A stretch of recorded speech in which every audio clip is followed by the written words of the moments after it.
So, hello everyone. It is Tuesday, May 20th. The drama continues with the inspection report. We've gone back and forth and back and forth and back and forth. Where we're at now, the buyer side has hired a new contractor, gone over the inspection report, gave us a little bit more clarity as to what they're looking for. It went from 32,000 repairs all of a sudden to 24,000 requested. I spoke to my seller, and we've increased the amount that we're going to concede, but we're not coming near that point. We've spoken to the builder. The builder who created the duplex has mentioned that if it's under warranty, we'll cover it. But the buyer side is looking for a little bit more certainty than that, and it's a little bit of a headache trying to get that done for them. And today is the end of the extended inspection period, so I'm going to send them an addendum saying seller agreed to concede to this and such amount.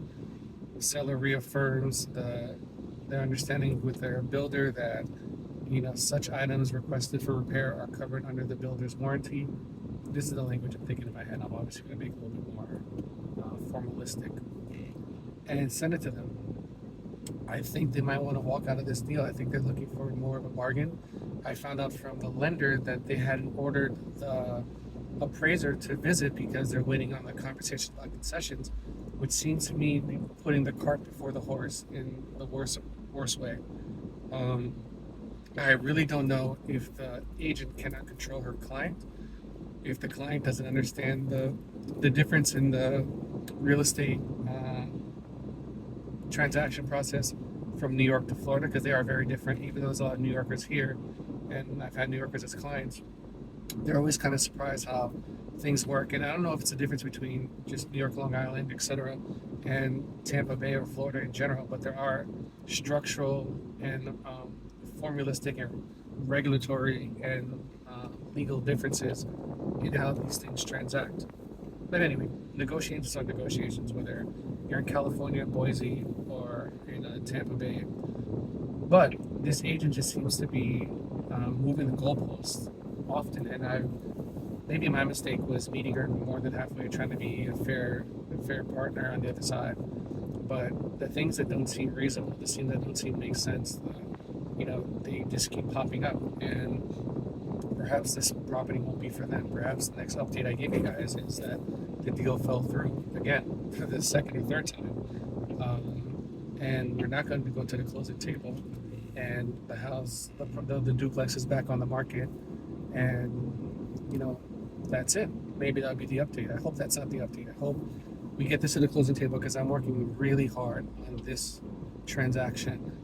I don't know if I'm working harder than my colleague. I don't presume to know what she's doing with her client, but the stuff that I'm doing it's more than I've done for most clients. So yeah, that's the frustration. I'm headed home now to draft the addendum and the counter proposal in terms of what we're looking to offer.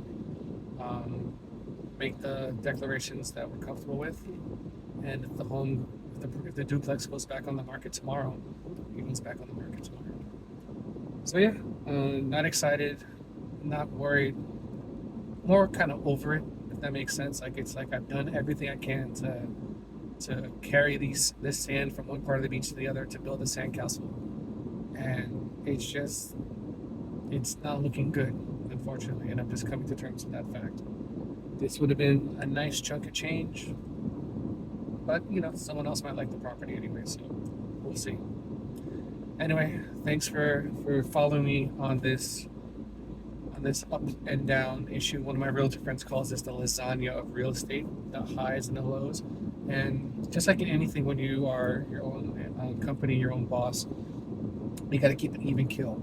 My keel is far more even than it was a week ago when these things started popping up. And this is just part of the process, how things do fall apart. So yeah, talk to you guys later. Christian Bush, licensed agent with Real Broker. Wish me luck.